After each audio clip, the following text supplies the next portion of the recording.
Go. Hello there, racing fans, and welcome back to the channel for another episode in the series. We are back with our weekend preview, and we're solely going to be focusing on the Paddy Power meeting at Cheltenham. A really enjoyable meeting every single year. Plenty of competitive action to get stuck into as well. We're going to cover 3 on Friday, 3 on Saturday, 3 on Sunday, and then we can ask the lads if there's anything else they fancy. And maybe I'll get a best bet from everyone and we can combine them into some sort of lucky 15 for you. But as you can see, we are actually joined by Andy Holden for the first time on the channel. Delighted for you to be with us, Andy. So thanks very much for your time, first of all. But, how are you? You've had a really good season so far, or year, should we say? And it's gone well. Yeah, it's gone well. Yeah, happy with where I am. Up to my break come the end of October. It's been a little bit of a struggle, I have to admit, since I've come back. I've had a few winners, but I haven't been really hitting anything out of the park, particularly over the jumps. It's just going to take me a while. As I spoke to you the other day, off air, it's going to take me a while just to sort of bed myself in. But it's the same for everyone else, and I'm sure it'll come good sort of over the weekend, hopefully, and then into the depths of the winter. So I'm looking forward to doing the podcast and sharing a few views with you guys. Yeah, absolutely. Well, thanks for joining us, Andy. And Not at all. for those that don't know, I'm sure everyone does by now, but people can find your speed figures on your site on Twitter. Is that right? Yeah, andyholdenspeedfigures.co.uk. We cover all races, hurdles, chases, Irish, jumps, and we do the flat as well, even through the depths of the winter on the all weather as well. We got figures for the all weather. Got all the historic time figures that each horse has achieved in their careers. So yeah, it just gives you some kind of guide. It's not the be all and end all, as we all know. Everyone's got their own formulas, what have you, but it's been a fair or accurate guide for me, finding a few winners here, there, and everywhere over the course of the season. So if anyone wants to see what the top rated horses are for Cheltenham, etc., throughout the winter, then please do log on. Yeah, I mean, look, you can see how profitable Andy's been this year, so well worth taking a look. And I'll pop the link in the description below so you can find that straight away. But also, we've got my two usual wingmen. Liam, how are you? You looking forward to having Jaime over for Cheltenham this weekend? I'm looking forward to Cheltenham more. I joke, of course. No, it'd be great to spend a couple of days at the racing with Jaime. Yeah, no, he's more than welcome over here. So yeah, no, I'm really looking forward to it, mate. Good weekend of racing, and I've got a good few Ante-Post bets that have already gone up over at Oddschecker, and yeah, looking forward to getting stuck into this. Good stuff. And Jaime, are you just excited to spend some time with Liam this weekend? No, it's just better to finally meet Andy Holding, not to meet Liam on Friday. Yeah. Oh, well, there you go. Shoot Liam down and give Andy the props. Why not? No, but sure, looking forward to it. Yeah, looking forward. Good stuff. Good stuff. And thanks everyone that's tuned in. Once again, if you can click like and subscribe, it just helps out the channel. Of course, we've got a stable tour series. We've done 15 events now. We've just done Henry de Bromhead, but we've got Gordon Elliott, Paul Nichols, all the rest of it there for you to view as well. Right then, we are going to kick straight off. Like I said, we're going to do 3 races on Friday, 3 on Saturday, 3 on Sunday. We do have declarations, of course, of Friday, but we don't yet for Saturday and Sunday, but it shouldn't be an issue. Good to soft currently. And we're actually going to start off in the 220. We have the listed novices chase over 3 miles and 1 furlong. And it's probably going to take a bit of getting. I imagine we're going to be nearer softer conditions by the time of the race.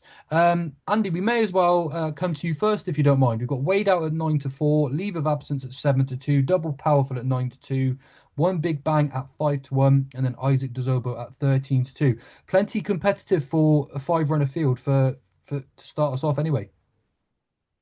Yeah, trap a little while.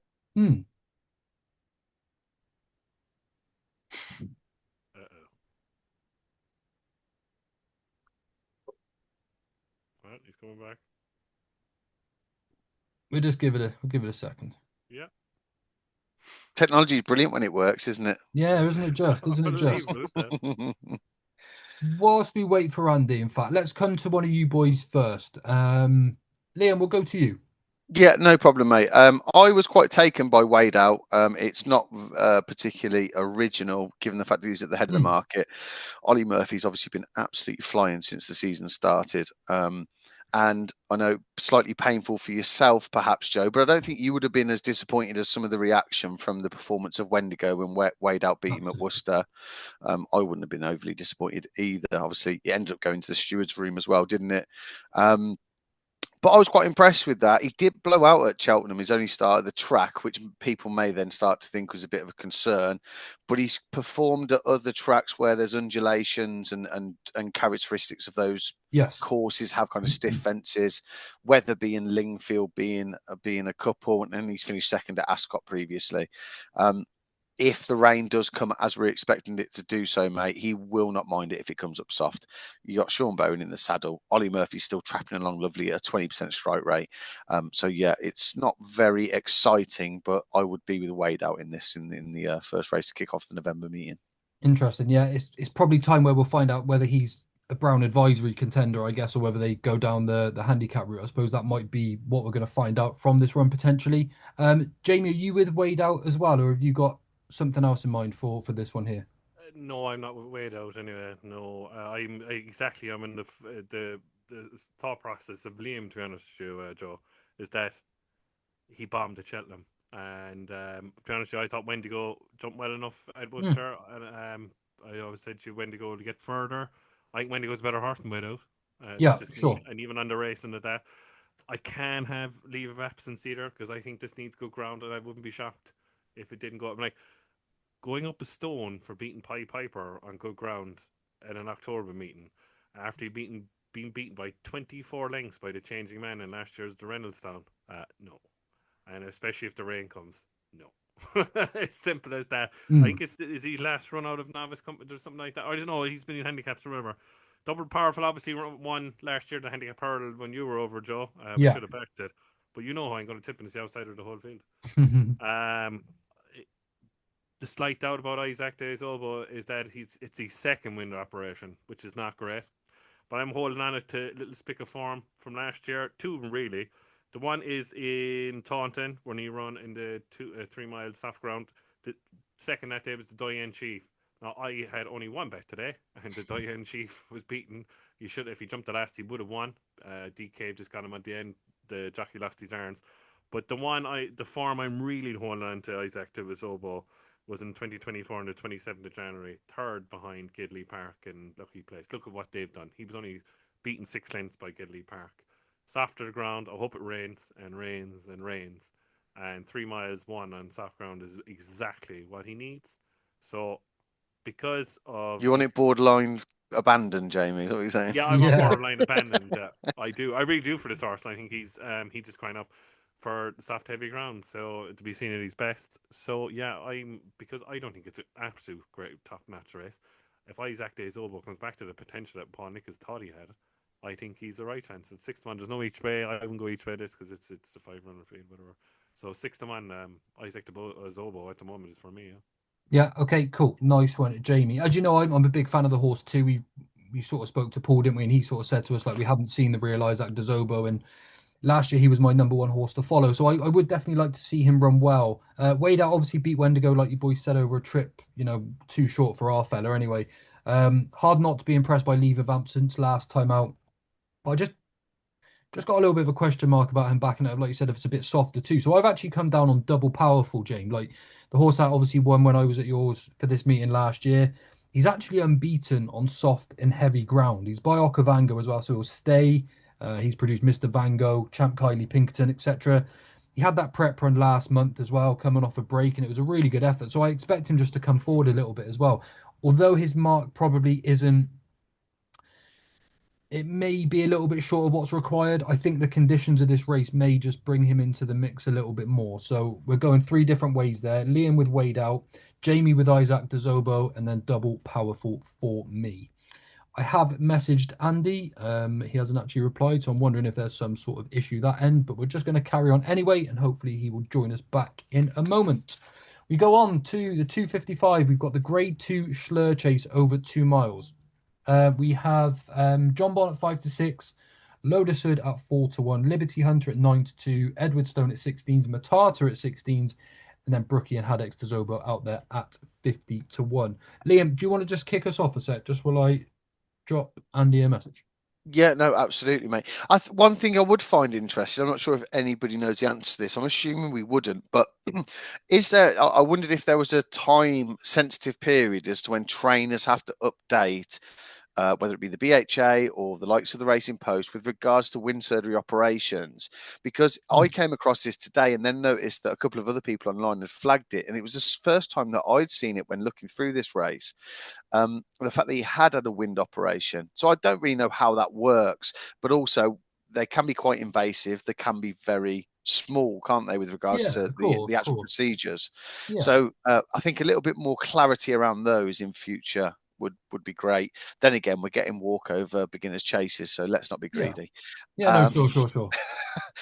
With regards to the race itself, Joe, John Bon, I think everyone's kind of made clear it's very apparent that he doesn't have a fantastic record around Cheltenham itself. He has bumped into a few very good horses on occasions, the likes of obviously of Al Fabiolo and his Pomp and Constitution Hill. But I was willing to give him the benefit of the doubt when he was beaten by Elixir de Nuts a couple of seasons ago, given the fact Nico was actually injured at that point, and James Bowen was on board, perhaps not so familiar with the horse. But then when he made that blunder again, I think there's something about the way in which the fences, kind of the approach to them, whether they're downhill or whatnot, to do with the undulations around Cheltenham, that perhaps he just doesn't get on with. Yeah. He's 9 turning 10. He was not overly impressive on his seasonal reappearance last year. I thought Boot Hill gave him a good run for his money. I'm with Loader Sud. I've tipped him over at Oddschecker earlier in the week. I think the 4-1 still fair. Obviously, I'll be playing him against the rest of the field. A fair few of them are in their latter years. I'm dead against John Bon. I do think this perhaps is one step too far, 1 year too far, and there's something else a little bit younger who goes well fresh, as Loader Sud does, who could come and win it. He definitely goes well fresh. He had a couple of races too many last season. So yeah, Loader Sud for me. Perfect. Andy, good to have you back. Typical, isn't it? It's Come on the podcast, and within 20 seconds, my link goes off, which is unbelievable because I'm on that Starlink thing. So blame Elon Musk. That is the first time that's gone down in about the 6 months since I've had it. Unbelievable. How ironic. No, it's fine, mate. Honestly, it's absolutely fine. Unbelievable. We've just done the 220. Have you got a fancy in there, Andy, or would you like us to? Or do you want us to just carry on with the Schlur? No, I mean I wasn't overly struck on anything particular. I like Wade Out. I was talking about him earlier before my link went. I thought he did it well at Worcester. He beat Windingo, which I think is decent form. I like Windingo. I think he's a nice horse. I like the way he quickened past him late on. I'm glad you said that. I'm glad you said that because I own a part of Wendigo, you see. Yeah, to be honest, I don't think Wendigo did a great deal wrong. No. He was just beaten by a better horse on the day. So yeah, Wade Out would be my pick in that race. Yeah. Perfect. Well, going on to the Schlur then, Andy. Obviously, we just mentioned we've got John Bon at 5 to 6. Liam actually just pointed out, obviously he's a 9-year-old now, and in the race last year, he didn't put much between himself, Boot Hill and Edward Stone. Did you know John Bon had a wind operation? I'd noticed that on the Racing Post earlier. He'd had a wind op in August, and I just found that quite unusual. I'm like, what are you searching for as a wind op, for a 9-year-old? It just seemed slightly strange to me. I don't know what you make of that at all. And also, is he going to potentially need that first run? I just thought it was really unusual. I didn't know until Liam pointed it out to me as well. Well, the alarm bells are ringing with that for a start off, but more importantly, looking at the conditions, what we're going to get on Friday, that's the last thing you need for a horse having a wind up first time out. It's going to be very, very testing. When you get testing conditions and windy conditions, that really does put an operation under pressure first time out. That tends to find those kind of horses out. So the combination of the ground, his Cheltenham record being patchy. I mean, it all depends on your interpretation of his record at Cheltenham. I mean, to most horses, it's absolutely off the scale. But being he's such a high-class horse, you're always looking to take odds on about him. You nitpick him, really, and you are looking for slight holes in him. And if there is slight holes in him, it does come at Cheltenham. He tends to miss the odd one out here, there, and everywhere. He's done some outrageously stupid things here when he hasn't done it at other tracks. So I can see the case for the prosecution as well as the defence. I agree with Liam. I think Loader Sud has got perfectly respectable claims here. I think Dan Skelton is very much going to attack this meeting. We know that his horse is in great nick. I think he's looking to make hay now while he's in such great form and try and get as much money on the board. I don't think he wants to have what happened to him last season towards the back end when he got the title literally picked off his mantelpiece by Willie Mullins.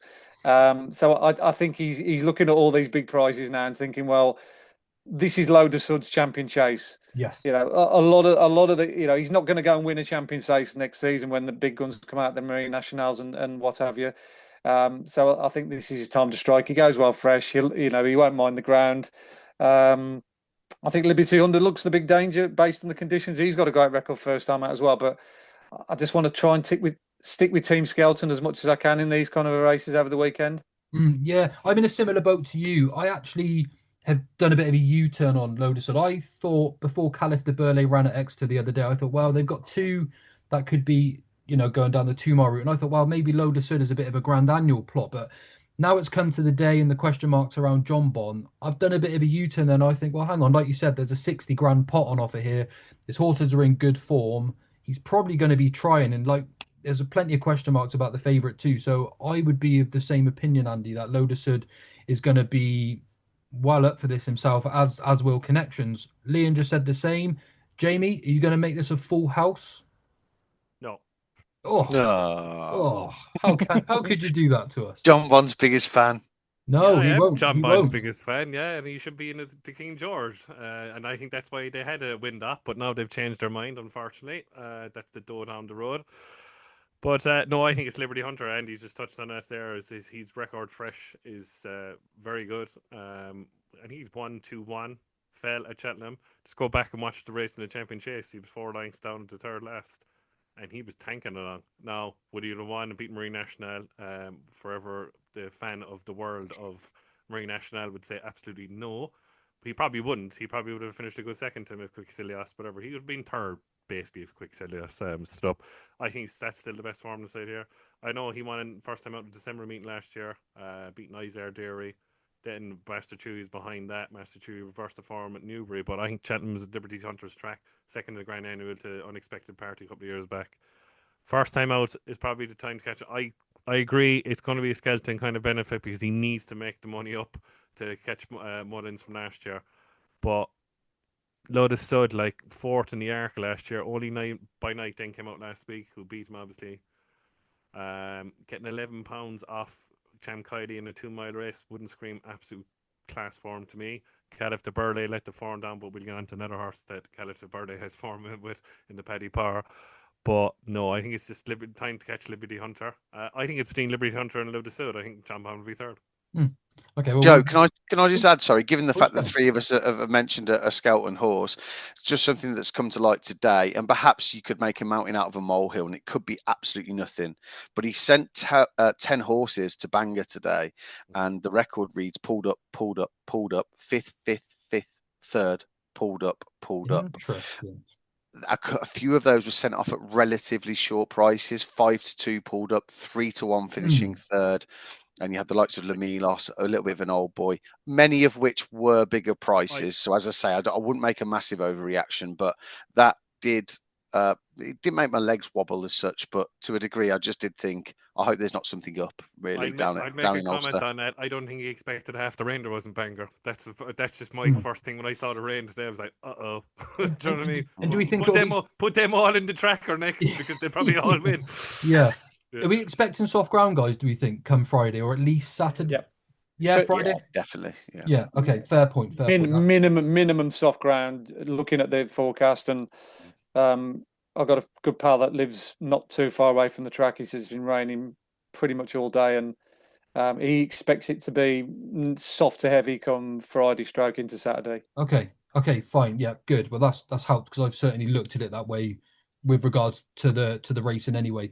I don't get that benefit anymore since I've moved from Cheltenham, which some people cannot believe, but there we go. Anyway, right, we move on to the 3:30. We've got the Albert Bartlett Novices Hurdle Trial, the Grade 2 over 2 mile 5. This could be a really interesting race, depending on how things obviously pan out between now and then. But we've got Heads Up at 5-2, who is second to Bambino Fever in the champion bumper. We've got No Drama this end for Paul Nichols at 9-2. We'll only have done at 11-2. Great Fleet at 13-2. 9-1 for Money Garrow. And then any price you like for the remainder. Jamie will come reverse order this time. The runner-up to Bambino Fever, Heads Up, looks like he'd probably stay this trip quite nicely, to be fair. And his run start of the season at Listowel, however I've got to try and say it right because you rinse me otherwise. But Listowel. Listowel. There we go. There we go. But it's strong form, isn't it? And he does look like a horse that's probably going to come forward for that run, especially going up in trip. But is he the one you're siding with? I'm tormented really about this race, Joe, because there's one horse that I put up to follow, and I just worry about his first time out record with Paul Nichols this year, who's going to be a Gold Cup horse, I think, in future. No drama, just Okay. the size of him.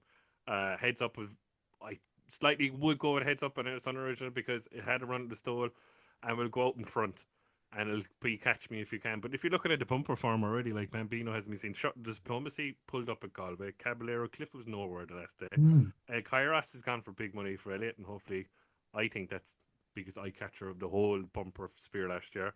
Idaho Sortudo, he can't dance. Then you have No Dramas. There's not much that between them. I think if I had No Dramas this end had a run, he'd be favourite. That's just me. I think it's between the two of them. The more potential down the line, I think, is No Drama Descent, but at the present moment in time, because he's had a run at the stall out in front, he did it in his bumpers. He was beaten by a horse that I like called Cannon at Galway. Second to Clips. Now, Clips No Chance has left the form down a bit from the bumper at Navan last year, and the listed bumper at Navan. He was very poor down ride, but I think he just needs a bog, soft ground, 3 miles. But yeah, I think at this present moment in time, heads up would probably win. The potential going forward is No Dramas, and the rest of the skeletons are only here to get handicap marks. 5-2 seems quite short mind for the favourite. Would you back him now or wait for the day? I can't see him going much shorter. You can't see him go much shorter, Joe. Depends how much rain there is. Like, you know what I mean? Yeah. But yeah, okay. I think at the moment, present, I've seen the two of them in my book. The money Garrows of this world and all these are looking for handicaps further down the line. That's just me. But I think it's between the two of them. But it's just his running style will suit the weekend, and I think heads up will win. But No Drama, I wouldn't be shocked if No Dramas and beats it either. Yeah. Okay, fair enough. Andy, what have you got lined up for the Albert Bartlett here? And do speed figures come into it as well again over this sort of trip? Yeah, I mean, a lot of them haven't had a chance to run any fantastic numbers because a lot of them come from bumpers, and as you well know, bumpers aren't traditionally strongly run. Even the champion bumper last year wasn't exactly a world record pace. The one that Bambino Fever run. So we're dealing with a very small sample size with regards to figures. So you're just looking at potential here and what you think's the best form, and obviously fitness, comes into the equation. I think Jamie's hit the nail on the head. I think heads up is probably the right favourite on the basis that he finished second in the champion bumper, whichever way you strip it down, he's still solid enough form. Mm-hmm. How good that renewal turns out in the course of time is obviously open to question. But I like the way he jumped at this stall. I think that's an important point to make. I know there were the bush hurdles that day, and they weren't the conventional timber hurdles or plastic hurdles they are nowadays. But he was very accurate. I noticed that his pilot was quite happy to throw him into a few hurdles as well and ask him, and he came up every time, particularly at the last when he needed it. Thought he won quite a bit in hand at the start. Didn't beat a lot. Time wasn't great, but I think he's got enough back class and particularly form on soft or heavy ground in Ireland to warrant a huge amount of respect. I like Nama Drama at this end as well. Yeah, he's very much an embryonic chase. He was very similar to a Game of Inches who ran in the champion bumper for Willie Mullins. It was almost like, what on earth are they doing running in a race like this on good ground? They were almost certain to get lost, and they did. But they're going to be lovely horses further down the line. I wouldn't be overly struck in Gavin Cromwell's horse. We only have done at the prices. I thought that's quite short, around about 5-1 on the basis of what he's done. I think the each way horse is Great Fleet. I think that horse that beat him at the showcase meeting, Conman John, he's quite a decent tool. Yeah, I'd agree. He's a very strong stayer at the trip. And I did notice that Kelip's Casino de Mott, who actually I put up, I think it was Monday at Kempton, he won, and he was fifth in that Cheltenham race. He got by 23 lengths. Oh, wow. And Great Fleet went through that race like the best horse in it. He just didn't quite see out the trip over 3 miles.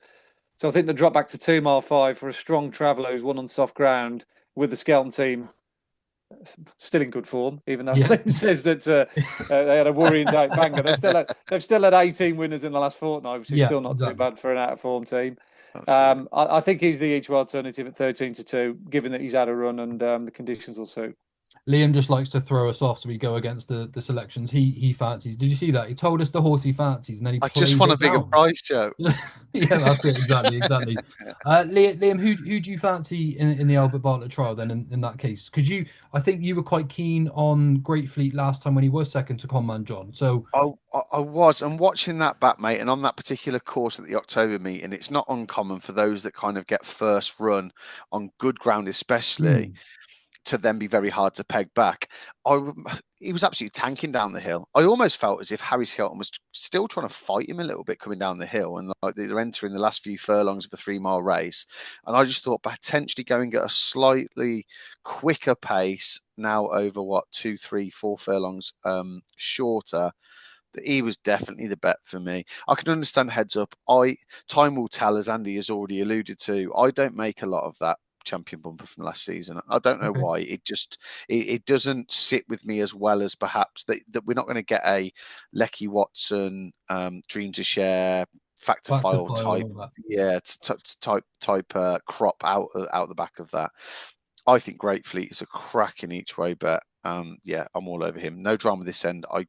At this moment in time, I really couldn't be parting with money with any of Ditch Eats horses prior to them already having a little bit of a prep run. So clip this up, that'll probably win. But no, Great Fleet for me, mate, each way at around about 7s.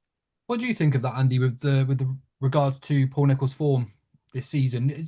Does it worry you like it's worrying most people, or just where do you stand on it really? I'm leaving you quite an open question there, but just interested to Yeah, know what you think. yeah. I think it's patchy, but I don't think it's disastrous. I mean, he's had 8 winners in the last fortnight. You're not coming here like Neil Mulholland, for instance, who's 0 from 23. I mean, Oh God. if you're looking to follow him for this Yeah. meeting, you're clutching at straws. So I think there are positives and negatives. It's a long season ahead, and he's got a lot of embryonic chasers and horses that not necessarily be wanting good ground, and that they've just been ridden accordingly. I think I don't think Yeah. Harry's been overly hard on them. If they're there to win, I think they'll go and get the job done. But a lot of them have seen their races out. I mean, Blue King Duro had no right to win the other day and Yeah, that managed was to win. brilliant. Brilliant. Rubo looked as though he was going to get chinned, and he fought hard for pressure. So, like I say, it's your own personal interpretation, really. If you a lot of it is a self-fulfilling prophecy. You're looking to take them on at short prices, then you'll always find a way of finding a hole in a certain yard.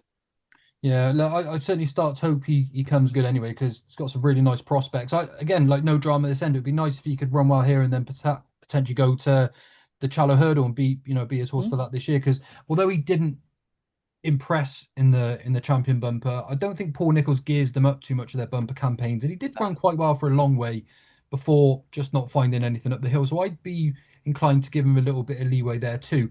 There is one I quite fancy here, a bigger price called King's Bucks, 14-1 at the moment for Henry de Bromhead and Dara O'Keefe. It's obviously interesting enough that they're bringing him over, but he's a really well-bred individual, and he was fourth, 6 lengths behind each to their own of Barry Connell's last time out, who's of course heading to the Royal Bond next. And I just think that form on that soft ground, it suggested that he's going to do bits going up in trip, and he's going straight up and coming straight over to Cheltenham for this run. Now, what I am a little bit concerned about is his jumping wasn't great, but the stamina's there. He's by Bucks Boom, who have obviously got Al Boom Photo and plenty of other sort of sires in the staying horses, from the sire. So I think at 14-1, he's going under the radar a little bit as a horse that's unexposed, and he's got the benefit of a recent run. So I'd be inclined to give him a little bit of a shout there at a bigger price anyway. So King's Bucks for me.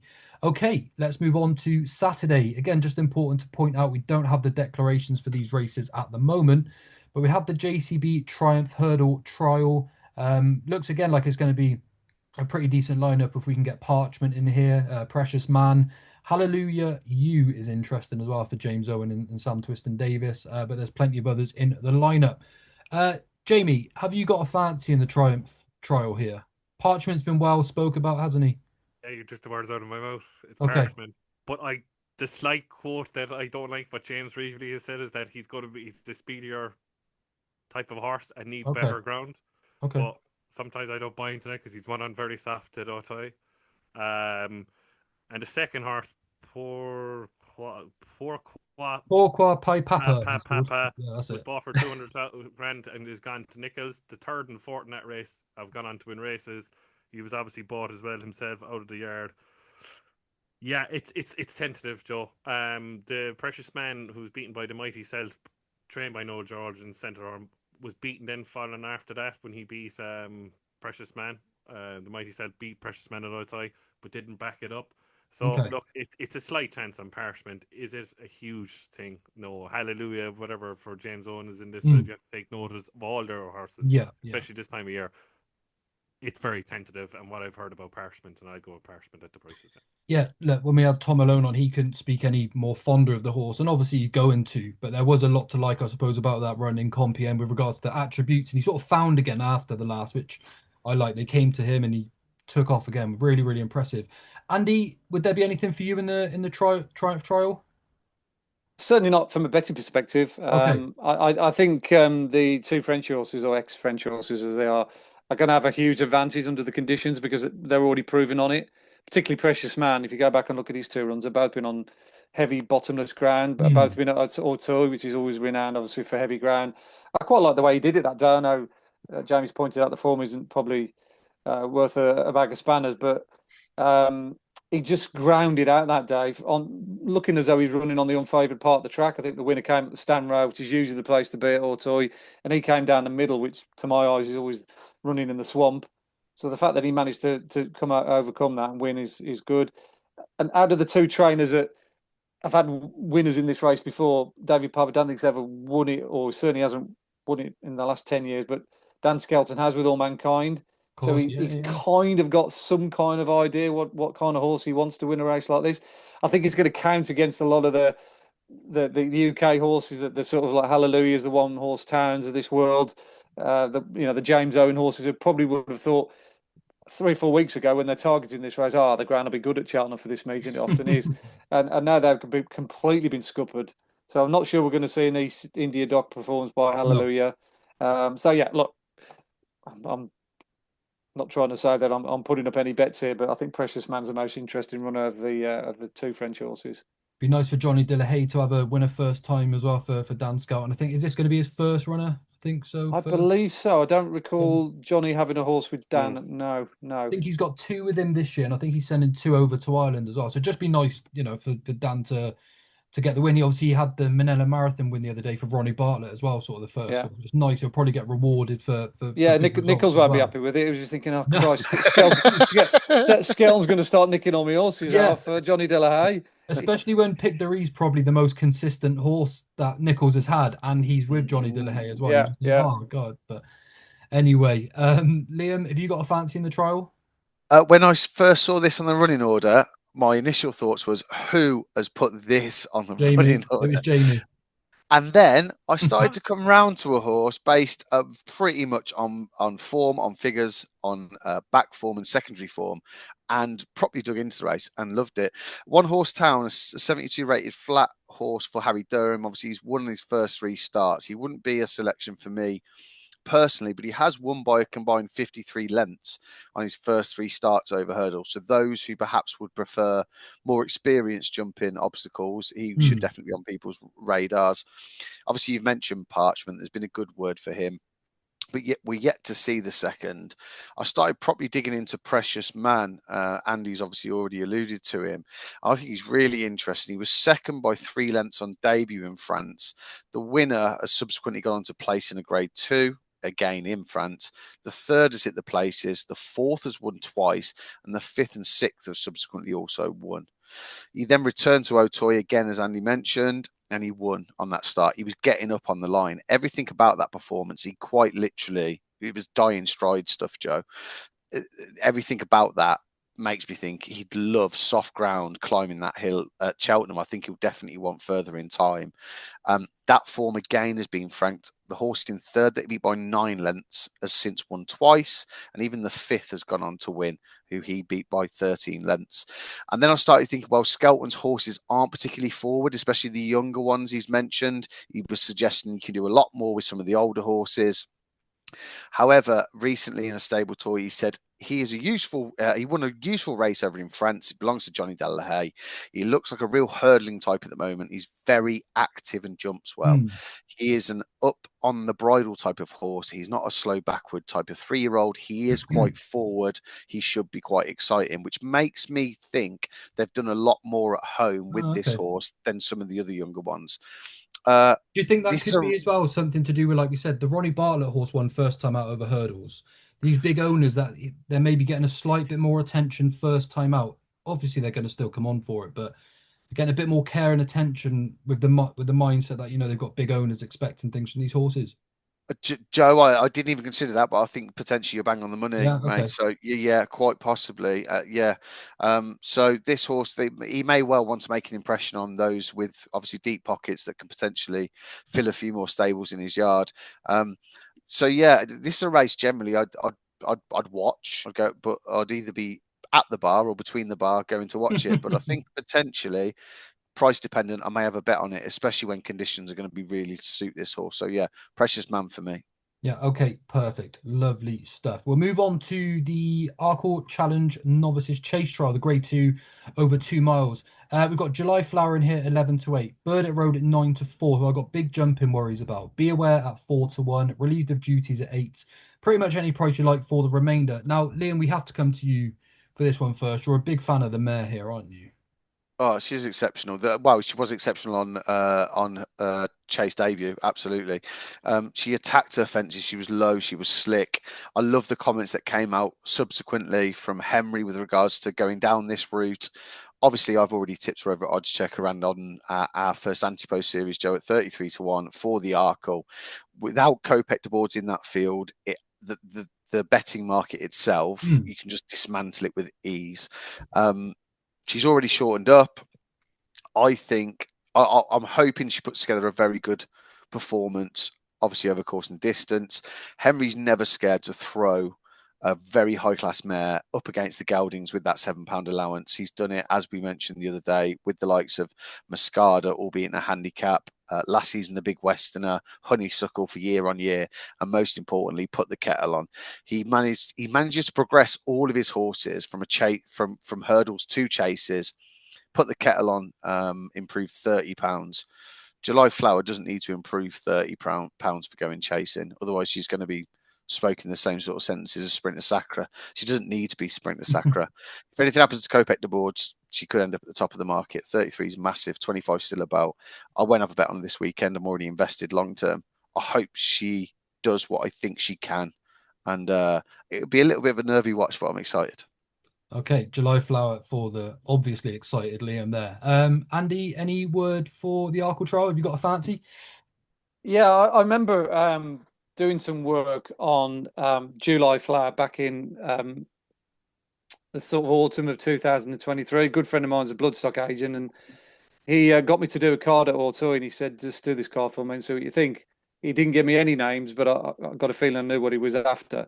And I said, is it July Flower by any chance? And he said, yeah. And he was trying to buy it, and unfortunately didn't get it. But it obviously brought me to her attention.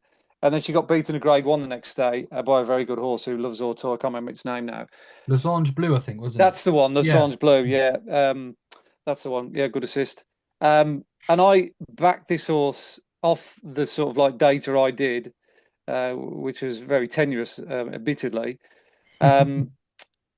to win I think it was the Grade 1 at Aintree. I backed it at 10 or 12 to 1. I think I put her up on Oddschecker as well, which is a real left field selection for me because I've got no sort of English form figures. I was just going on my sort of judgment, if you like. She went off 130, and I could not believe how badly she ran. It was a right egg on face job for me. Was that the Boxing Day meeting, Andy? That's I right. remember a couple of years ago. Yeah. I mean, everything was in her favour. It was a flat left-handed track, similar to Auto. It was heavy ground. I thought, this is just like finding money in the street here, having backed at double figures.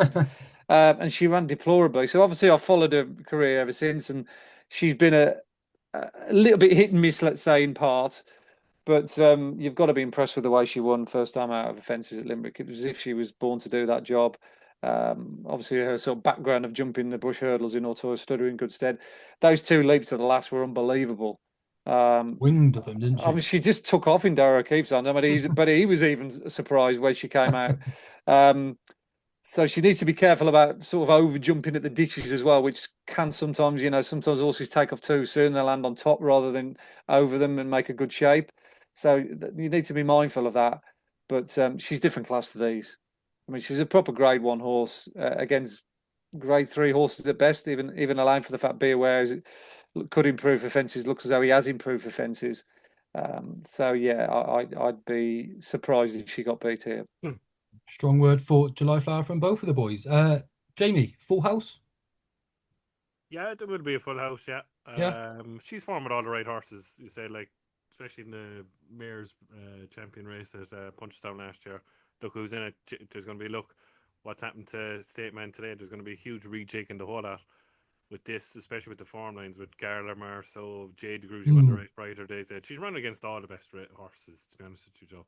Beat Chitara last year at Christmas at Good form. That's good form. It's still good form. I don't think Burdett Road would jump a twig. I wouldn't have him jumping fences. Be Aware, I think, needs further now. I thought he was going to turn up in the 3-miler on Friday, and I'd have backed him in the 3-miler on Friday. But he's handicaps down the line. He's not a graded horse animal. He might be. He might improve, but I doubt it. There's only one horse that I think is going to have a chance here who gets a pound from July Flower. Stencil. JP. Stencil is JP. Yeah. I know 10 lengths behind. Don't tell me about this horse. I think at the present moment in time, because I don't like Burdett Road and I don't like Be Aware for it, if you want to back a horse, if you're an each way player, and it's up to you, 10-1 and Stencil is, and the more rain, the better. I feel like he's been running on better ground over in the UK. He needs soft to heavy ground. He needs bottomless ground. And he's a big, towering French horse. And he was big last year. You could see he was big. He was probably the biggest 4-year-old you've seen all year last year. I wouldn't give up on him.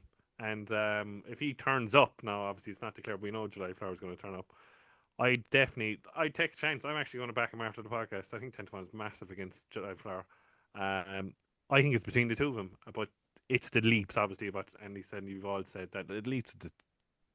They're hard fences. I've been to Limerick many times, only up the road from me. Jaime, I respect your opinion, but you're no longer welcome in my home this weekend. Why is that? And I wonder, and you know what came into my head then, right? I wonder, right? Was that the race, Andy? That and then St. Stephen's Day, Boxing Day, as you call it, that Django Bay beat July Flower. Am I right? Always goes back to Django somewhere. I knew there'd be some form I with Django Bay when it comes to you. I did not mention Django Bay at all. Yeah. But anyway, no. All jokes aside, I think July Flower will win with the way it won on debut. But if Stencil turns up, it will not be 10-1. Did Stencil get the worst ride of last year's Cheltenham Festival, by the way? 100%. You took the words out of my mouth. Oh God! I mean, it was criminal, wasn't it? I thought he looked a good thing in the Boodles, Fred Winter, what you want to call it, off that run beyond East India Dock, based on the numbers, and I was literally tearing my hair out after a couple of hurdles. What James Reevely was thinking of, trying to make all the running. He was a busted flush at the top of the hill. So yeah, he's a very talented horse. Hopefully he'll realise his potential over fences. They're meant to do all of the plotting for the race before they get to the Boodles, not whilst they're there and try and run them into it, are they? You know, it's mental. Yeah, look, I think July Flower's going to be hard to beat. Just a bit of a word there on Burdett Road. Like Jaime said, real worried about how he's going to jump over fences by Muhara. Same as A Dream to Share. They just struggle to lift their legs up. And this is why I was going on last year about why the ride from Harry Cobden on Burdett Road to win the Greatwood from the front was so good, because he really got him jumping. He's a really talented horse, but he just struggles in that department. So going over to fences, I think, is going to be really difficult. I'd be disappointed if July Flower doesn't win this, but I will just give a small word to Brentford Hope here for Harry Deerham. Now, I know he's not necessarily the most progressive, and he's coming into novice company as an 8-year-old. But his form on soft is pretty damn solid. He won twice on soft ground off a marker 140 over hurdles. I know it's a bit different to transfer that to chasing, but the Harry Deerham form is obviously well documented that he didn't have a clear run of things last year. I just wouldn't be surprised to see him go pretty close. He doesn't do much wrong as well. He doesn't need to be held up. He doesn't need to be ridden forward. I think if he runs his race, I could see him beat in Burdett Road and Be Aware. So I wouldn't put anyone off backing him at the same time. But generally, I think July Flower will be hard to beat. Right, we will go on to the highlight of Saturday, the 220. We have 2 mile 4 furlong, Paddy Power Gold Cup, Jaguar at 4-1, Il Ridoto at 6s, Panic Attack at 6s, Vincenzo at 6s, coming up easy at 12, the company Sergeant at 12s, and then any price you like for the remainder. Jaime, we're going to come back to you for the first time. You were all over Il Ridoto last year, won it really well. Under that Freddie Ginger claim, of course, we've got Harry Cobden on this time. Is he going to go back to back, or have you got another fancy? I think he would have gone back to back, Joe, if the rain didn't come. Okay, fine. I think he needs better ground. It was rattling good ground last year when he won. Okay. 141, 3 pound off. Freddie Ginger 138. He would struggle on soft ground, soft heavy ground. I really would worry about him on that. I think he's just better on better ground. He doesn't have a great record on soft heavy ground. He's only won 3 of his 26 starts. Do you know what I mean? So yeah. I will leave him go. I was delighted he won last year.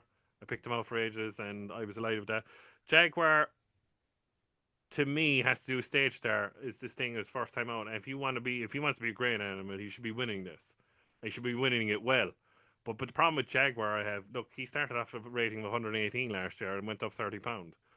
He got better as the season went on, and a better spring ground with him, because I would worry about now they are going to do a tad slower here because of the potential of soft heavy ground and going on. Is that I think if he lacked match practice, I'd be worried about him on the old track compared to the new track. Yeah, okay. And the new track suiting him better in the plate than the old. The longer track. running. Correct. You just took the words out of my mouth. I would really, really worry about his action coming to the second last if they're going flat out. I would have my heart in my mouth about him, and I'm going to leave him go. And I tipped him obviously with another horse that I'm going to mention on our preview of the handicaps and all the grade ones coming up towards Christmas. He's one for later in the season, but he could end up a graded animal. Vincenzo, I just don't get it. I really don't. I think people are just jumping on the bangman because Sam Thomas has had a few winners. I don't think he's good enough. Panic Attack would be the same boat as well, Joe, as Il Ridoto. Her form is on better ground. I know she's £5 higher than a race that she ran in Cheltenham there a couple of years ago in the right race and the new track, but all her form is on better ground. So, I wouldn't give up on Holy Joe Smoke because of the run the last day, but I think he's better on better ground. Conyers Hill, I don't get it. He'll travel into the bloody race like a good thing, and then he'll choke up the hill. So I've come down on a horse who's improved 26 pounds from running in Limerick, Cork, and Clarny all year as the Henry de Bromhead trained, and he's still a good price at 12-1. It's coming up easy. Yeah, okay. I don't worry about the ground because he's won by 20 lengths over 2 miles 5 on heavy bottomless ground around Limerick. So he'll stay and all of that. He'll stay all day. He'll go on any ground. If that was the form, I was worried about my pick, but in the year of Edward O'Grady, the great Edward O'Grady, passing away, the last time we won it was with Tranquil Sea. I think it'll be fitting that an Irish horseman's it. I'm not assigned to being sentimental. I'm not a sentimental person, as you know, but coming up easy. I've just been following this horse all year, and I think 12-1. And I hope Henry de Bromhead takes it home for us Irish for once. Yeah, they tried it last year. Who was it? Henry de Bromhead's Let's go champ. Let's go champ, exactly. So he probably knows what he needs. Like you said, Andy, that experience, like you mentioned, with scouting in the Triumph and sort of knowing what it takes to win certain races. Perhaps Henry coming here now with a little bit more in the tank for coming up easy as well. So I definitely see the angle. Liam, who do you fancy? Jamie's made a very good case there. May end up following him, given the fact that he'll probably be on my shoulder saying, I told you.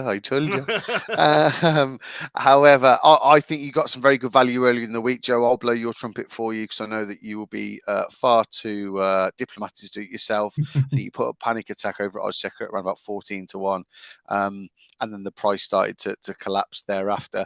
She has won on multiple occasions with soft in the going. So look, if the rain doesn't fall, which I think is unlikely, but even if it is just soft ground, which is a possibility, then definitely has a chance. Skelton, of course. Jaguar could be the graded horse in this handicap. I hope he's not. As I've mentioned, when we did that previewing all the Ante-Post races and markets prior to the turn of the year, I suggested he wouldn't come here because his trainers told me he was going for the old Rowan, and now he's going to turn up and bolt in. And the worst thing is, the second one on the list was Grey Dawning, who's definitely going to Betfair Chase as there we well. go. Yeah, yeah. So there you are. Horse racing will make an idiot out of all of you. I've sided in the end, mate, with S Perfecto. Alan King won this in 2015 with Anna Cotti. It's God, got that some takes me back. fantastic record going fresh. Some real good performances. Well beaten by Ginny's Destiny, but has form over this course and has won on seasonal reappearance on a couple of occasions. Always willing to take a chance on the 20-1 each way on S Perfecto. I bumped into Alan King Tuesday at Hereford and just said to him, does he definitely go? He basically said this has been his plan. Doesn't mean he wins, but obviously I'm always trying to find those bigger prices, mate, and those value selections. And I was probably a little bit laxed on finding some of the early value earlier in the week. But I think that S Perfecto's definitely been on an upward trajectory, albeit he's a 10-year-old, would have a chance. So yeah, I'll follow Jaime in and S Perfecto for me each way. Interesting. Okay, I can't believe the disrespect for Il Rodotto though. I know he's gone up a few pounds, but he's just solid option here. He's not gonna be out the first 3 or 4. That's what I think. But ultimately, I have come down on Panic Attack. I think she's probably a progressive mare. I like the fact that Scoutons have since come out and said this was sort of plan A for her. She's probably gonna have to buck a lot of the trends to win it as a mare, to win it first time out, and things like that. But like you were saying there as well, Liam, when they're trying to find races to win, they're more likely to be ready to go. And I think she's going to have a really big chance of 1-3-5. Okay, Andy, we've gone around the loop here, but who's actually going to win the race? Well, it's a strange race nowadays. Yeah. I think it's lacked a little bit of quality, from the days when the likes of Bradbury Star and those top notches used to win it. You often used to find winners of this would go on to run or win the Ryanair, and I think there's only really one horse that fits that profile in this race. When you look at it, it's Jaguar. He looks potentially a cut above these, but whether first time out is the right time to catch him, I don't know. I think Cheltenham form is key here. I mean, you look at all the previous winners. If you haven't run around Cheltenham, you wouldn't say you're a million, but your chances are very much diminished. I like also, backing horse in this race that know the time of day around this track. Il Rodotto fits that bill, but the ground's a big issue for him. I actually put him when I did podcast for Oddschecker yesterday as the solid one, but I wasn't quite looking at the forecast as perhaps I was as well as should have been. And looking at it, it's going to be biblical on Friday. It's definitely going to be soft Saturday. I think Panic Attack's got a massive chance. I know the Skeletons really like this. Good to hear that. I've got a guy in the yard who speaks to Dan every day, and this is one of their big chances of the whole weekend. Awesome. They won't mind the ground with this. She won at Windsor on soft ground last year, and I think the fact that she hasn't run over fences since this has been the target. They actually ran her over hurdles next time out, wanted to sort of protect a mark of 1-3-5. Yeah. So she's going to be very dangerous. And I kind of disagree with Jaime on Vincenzo. I thought he had no right to win at Sandown on soft ground that day when he looked third best, jumping the pond, and then he really dug deep for pressure up the hill to win. And I think even though he got beat at Newbury in that strongly run race where Sean Brown rode the race of the season on that bolster bob thing, I think he improved for the trip, 2.5 miles that day. So I think he's potentially quite well treated off 1-3-7 from a yard who's carrying all before them at that moment with their chases, and they've targeted their races really well with Steel Ally last week winning that pot, Lump Sum winning that good beginner's chase, the Kalahari King, Celtic Dino. They've been prepared first time out and they've got the job done. He's got to be commended for that, Sam Thomas. So as it stands at the moment, I'm leaning towards Vincenzo and Panic Attack. So whether I'll put either one of those two at come Saturday depends on what the conditions are actually like after I've seen racing on Friday. He's got that Sorry, go on. Lynn. I was just going to say, out of interest, Andy, if you were to play those two against the field, obviously me and Joe have the benefit of seeing your bets every day, but would you be playing both of those Dutch win only against the rest of the field? You would, okay. Yes, I would. I would in those circumstances. If they're like 8-10-1, then you think, well, one of it's a frame, you're virtually getting your money back. But they're going to be 5-6-1 pokes, so I'll be strung up, to be honest, if I put one of those two up each way, but both each way. So I'd probably just go win only if I had to. Perfect. Well, hopefully we've got the winner there. I think we found 4 different selections, so hopefully we're onto the right thing anyway. We're going to move on to Sunday again. It's probably going to be even softer when we get to Sunday's action. In the 145, we've got a 2.5 mile novices limited handicap chase on the old course again, of course. Interesting race this, gents, to be honest. I'm struggling. We've got Jordan's Cross at 3-1, Jigs Forge at 5, Jax Jr. at 7s, Holloway Queen at 8-1, 8-1 as well for Kim Rock, Pony Soprano at 8-1. Theatre Native, she's an interesting filly in this race if she comes here instead. And then again, pretty much any price you like for the remainder. First of all, does anyone have an actual fancy in this race? I really struggled with it, actually. I'm fine. I've got one in this. Yeah, cool. Let's go for it then, Am I Andy. okay to lead off if nobody else is? Yeah, please got one do. in? No, go for it. Well, do it. Okay, yeah, I'm quite lucky to have a little bit of contact with Ben Pauling. He's very, very forthcoming with his not say information, but we give and take. We pass on various things. I'll tell him, certain horses have done good time figures, and, Oh, good. Yeah, he's so- quite willing to say, yeah, this is really well. He gave me a really positive bulletin for Diva Luna today. Oh, He said fantastic. she's in exceptional form, and he would have been surprised if she got beat. So that was really good. He didn't tell me about the other thing that won the race before, 18 to 9 to 2, but I'll forgive him for that. Yeah. Yeah, I did tell him that when Jigs Forge won first time out last year at Foss Lass, that was one of the strongest time figures I got in the early part of last season. Mm. So it was a bit of a disappointment that he ran so poorly in his target at Doncaster next time, I think it was. But he's found the issue what was slightly ailing him in the back end of the season when he just didn't show up in a couple of races. But he informs me that he's better than he's ever had him, and he goes really well fresh. And I don't think this is a great race. A lot depends whether Jax Jr. comes here because I really rate him. He was just done for boot by that very good horse of Sam Thomas's lump sum in that good race to Kalahari King the other day. But he jumped and travelled well from the front, but he wants 2.5 miles ostensibly. He's a winner of Sydney Banks. And I think he actually looked as though he needed the run that day as well, on top of that. Mm. I think he comes here potentially instead of running the graded race on Saturday.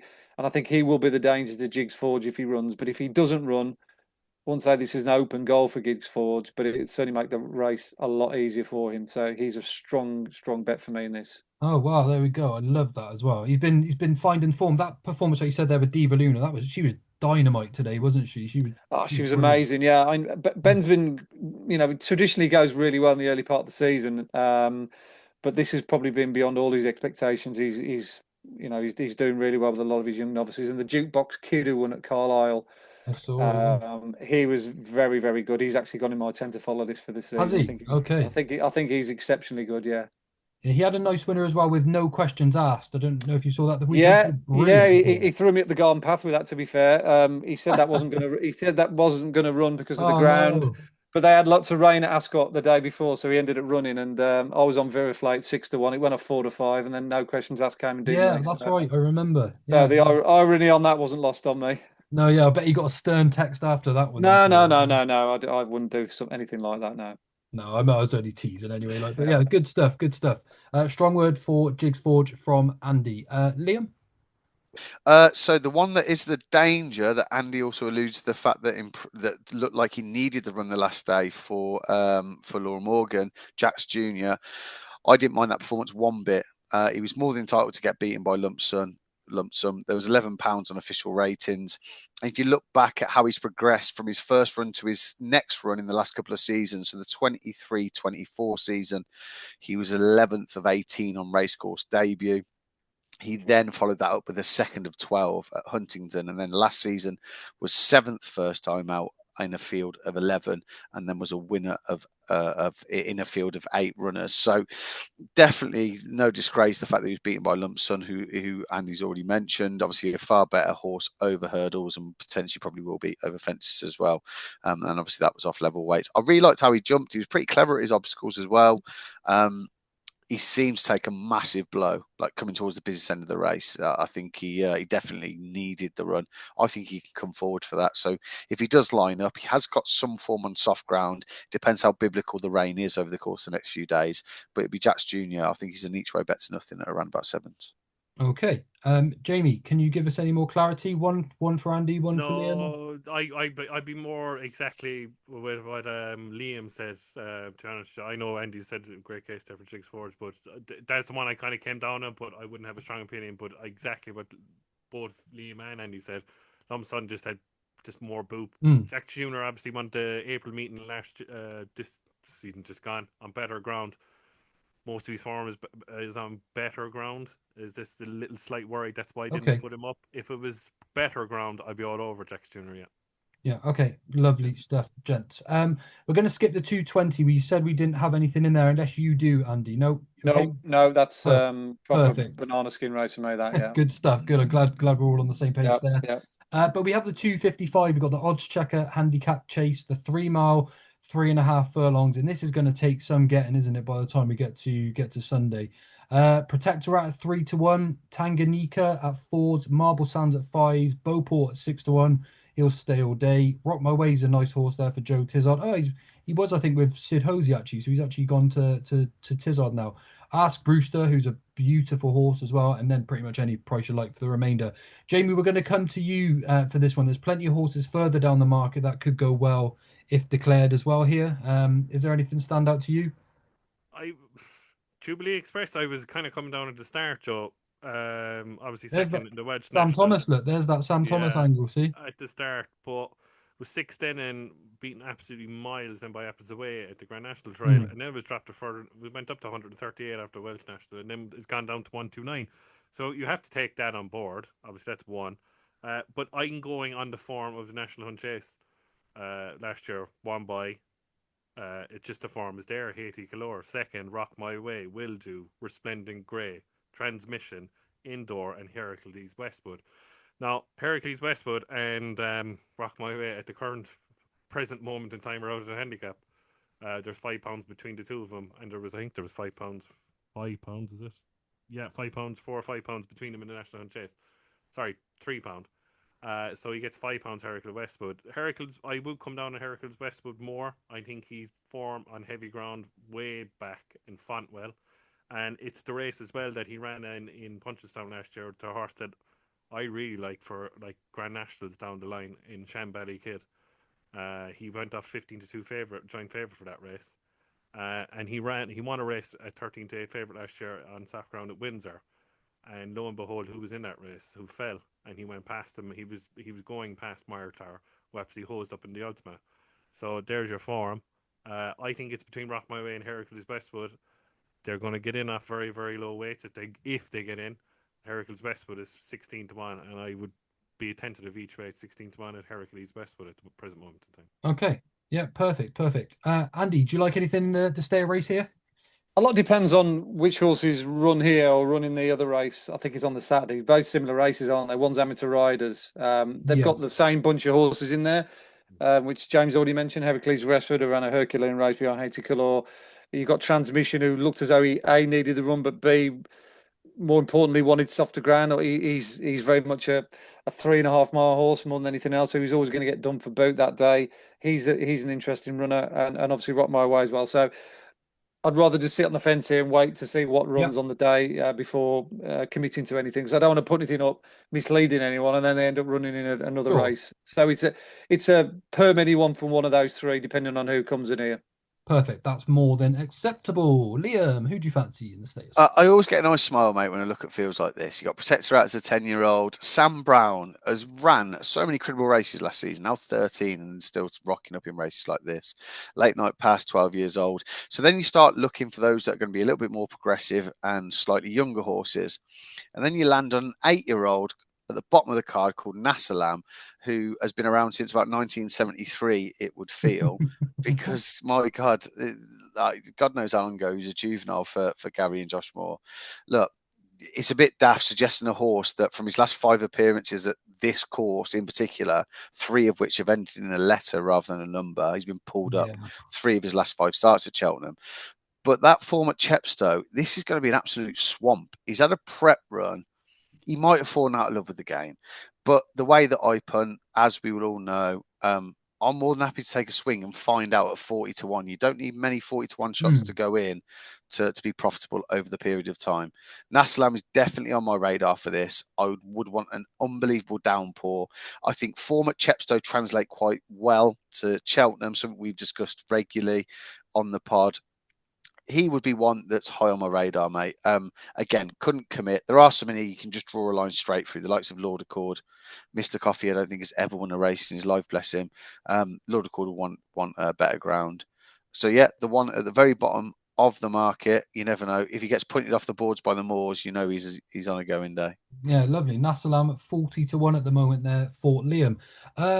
This isn't usually my sort of race, but I've got a strong fancy here actually, and probably my best bet of the weekend at the moment. And it's going to be Beauport for the Twist and Davis team.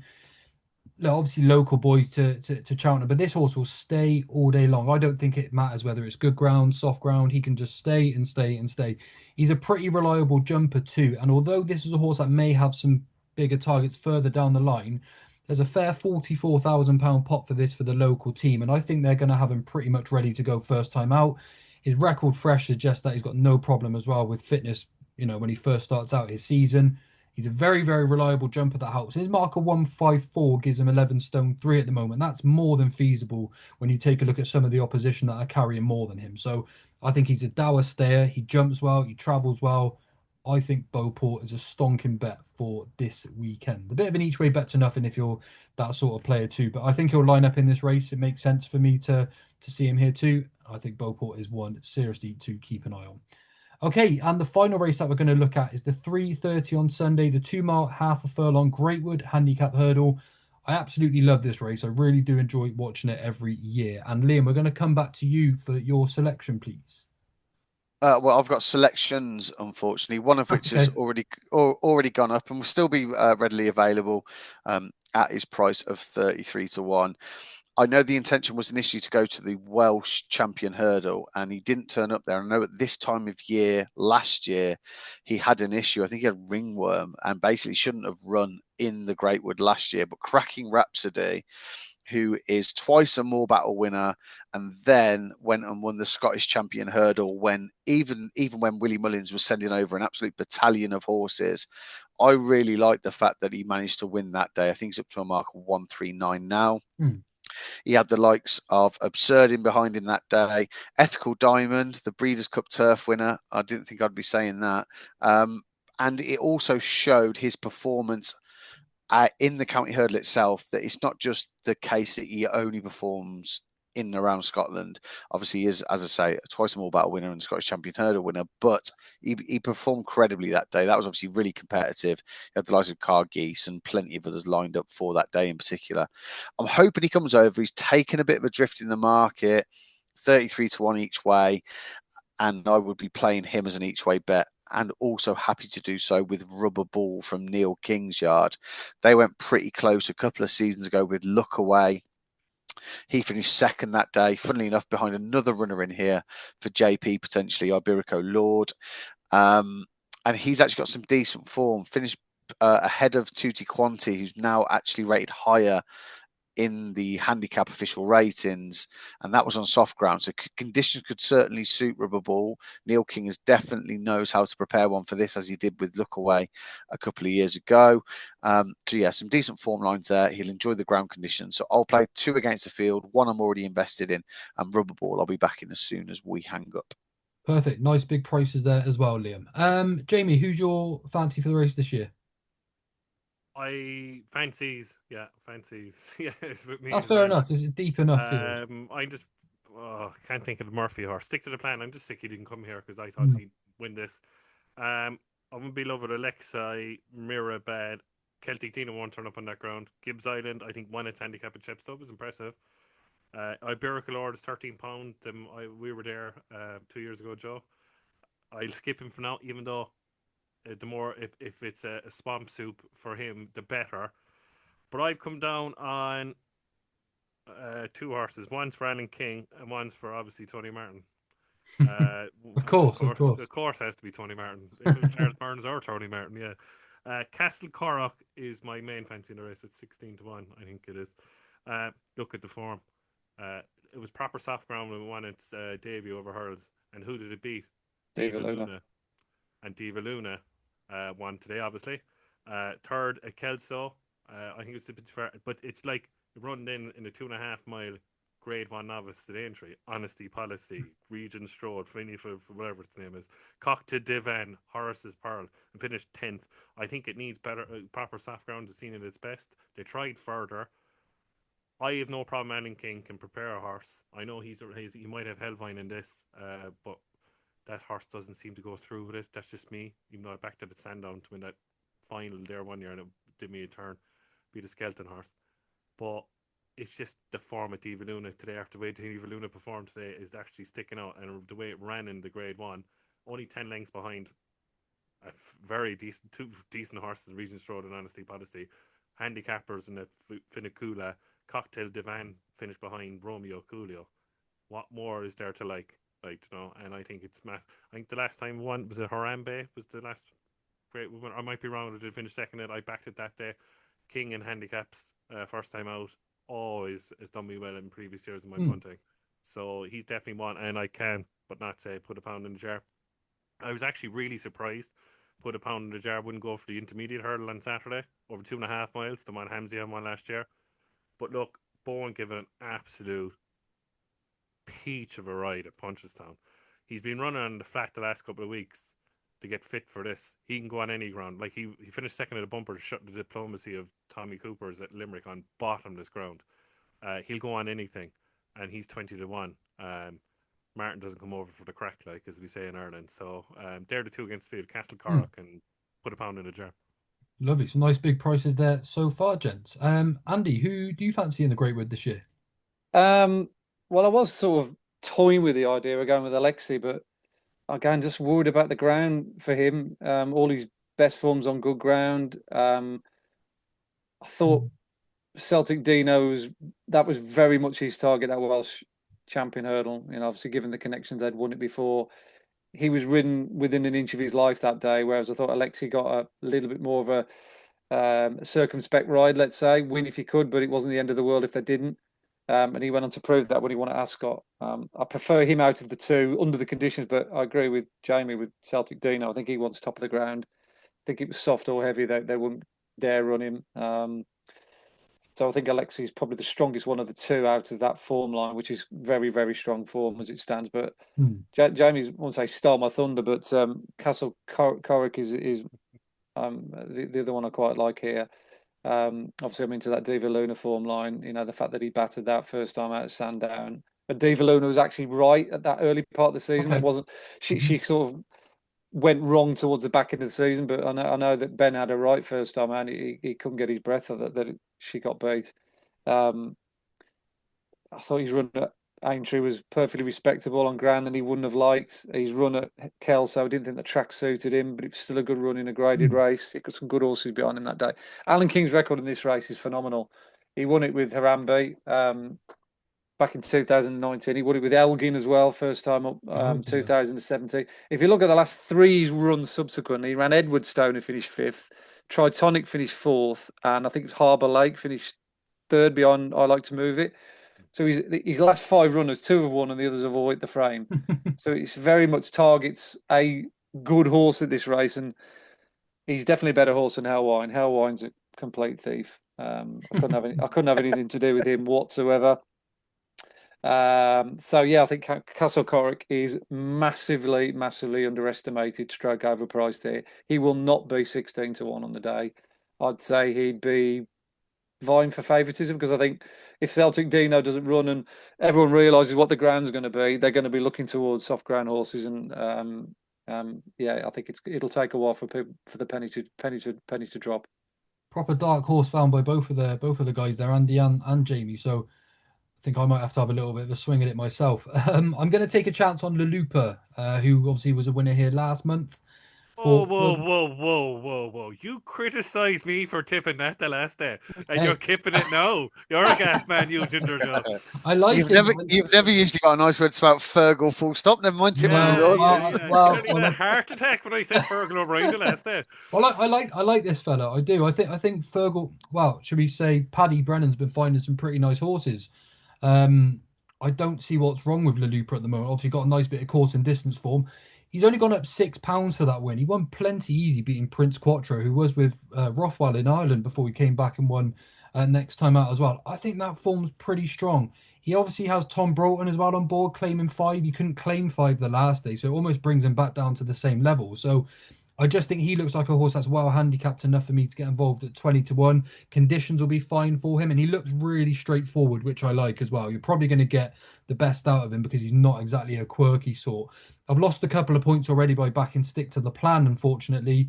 Very similar to the guys with Celtic Dino and Alexi as well. I actually think Alexi will be fine on softer ground if we give him another chance. But based on value, I'm going to take a bit of a swipe at Le Looper. Okay, that is the preview completed. Any fancies anywhere else that anyone wants to mention before I get the best bet of the weekend? Yep. Fire away, Jamie. Fire away, Jamie. I think this one is obvious. Fugitive in the Veterans Chase can go into Veterans Chases. Hasn't won since December Gold Cup, isn't it? Where it beat Railbirds Auto on the line. 157 down to 145, and Charlie Meggs takes 5 off, 130. As we say in Ireland, bending down and picking it up. Absolute good thing of the whole weekend. Fugitive back on his favourite soft ground. The more rain, the better. First time out record is not too shabby. 130 at the moment. It'd be Fugitive for me. Lovely. And I like another horse Andy mentioned of Skelton, but I won't steal his thunder on that. Okay. And I let Andy talk about that. Well, I've got one. We'll save Andy till last. Yeah. Just one on the Saturday, and it does come with a little bit of a caution because Harry Cobden was jocked up earlier in the week for Emma Lavelle on Classic King. Second time up after a wind up. Should the horse come here, won really well at Doncaster last season, caught my eye, and I think is still really progressive. She hit the ground running this season, October at some point. She was operating at a 50% strike rate. That has kind of tailed off to a degree, and I have since seen that Harry is jocked off, but around about 8-1 in the 255 on Saturday at Cheltenham, which is the From the Horse's Mouth podcast handicap.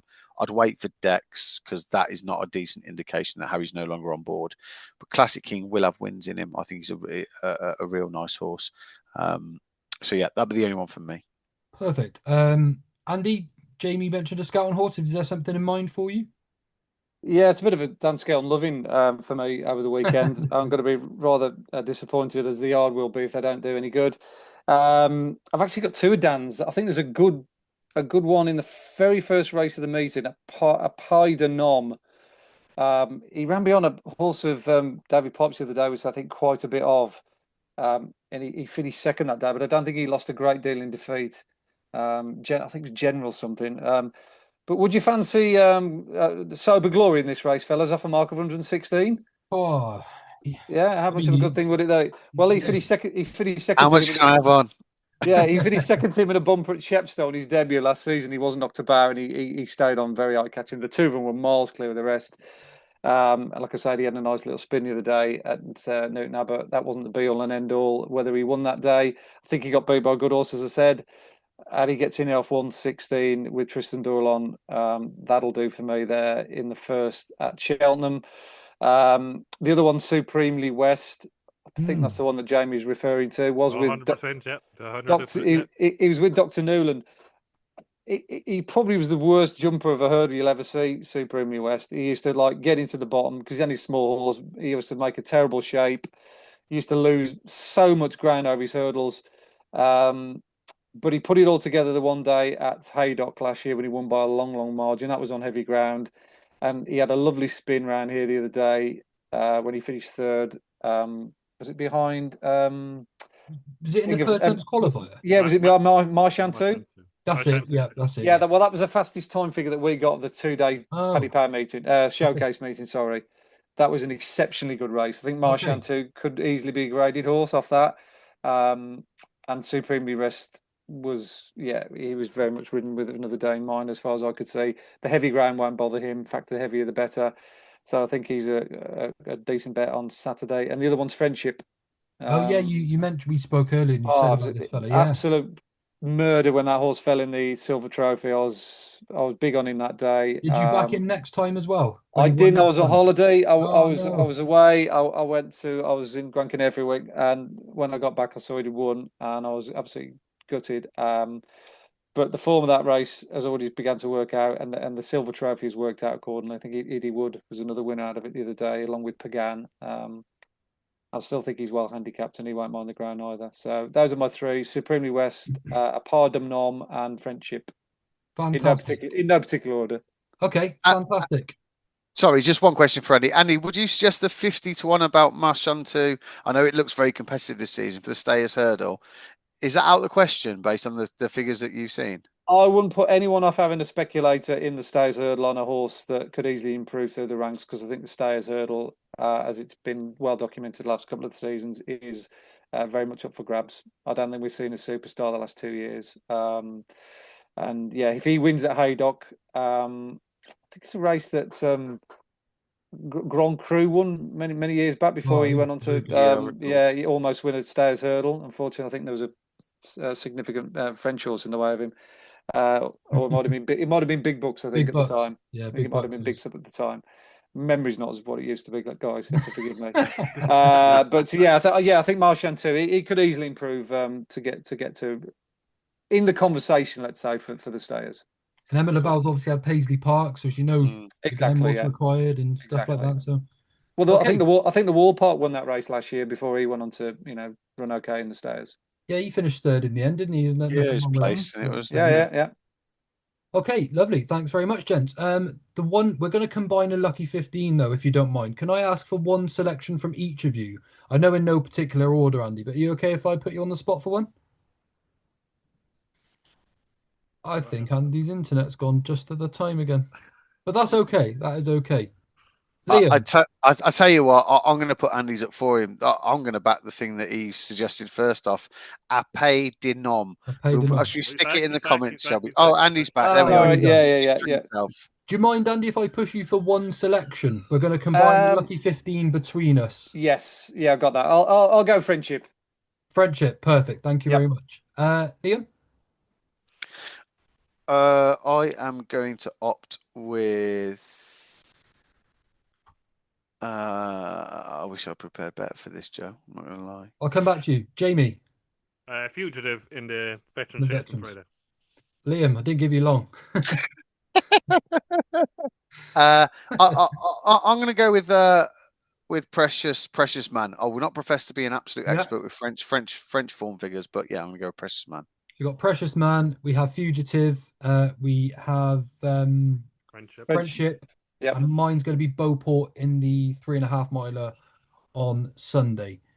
Okay. Thank you very much, everyone that's tuned in. And a massive thank you to you, Andy, for giving us your time today. We really do appreciate you joining us. We've been talking about getting you on for some while. So to have you on for the Cheltenham November meeting, we appreciate that a lot. Thank you very much. No, not at all. It's been good fun. Hopefully everyone does really well. And I'll come back on anytime you want. Thank you so much, Andy. We'll definitely take advantage of that then if that's the offer. Thank you. See you next week, Andy.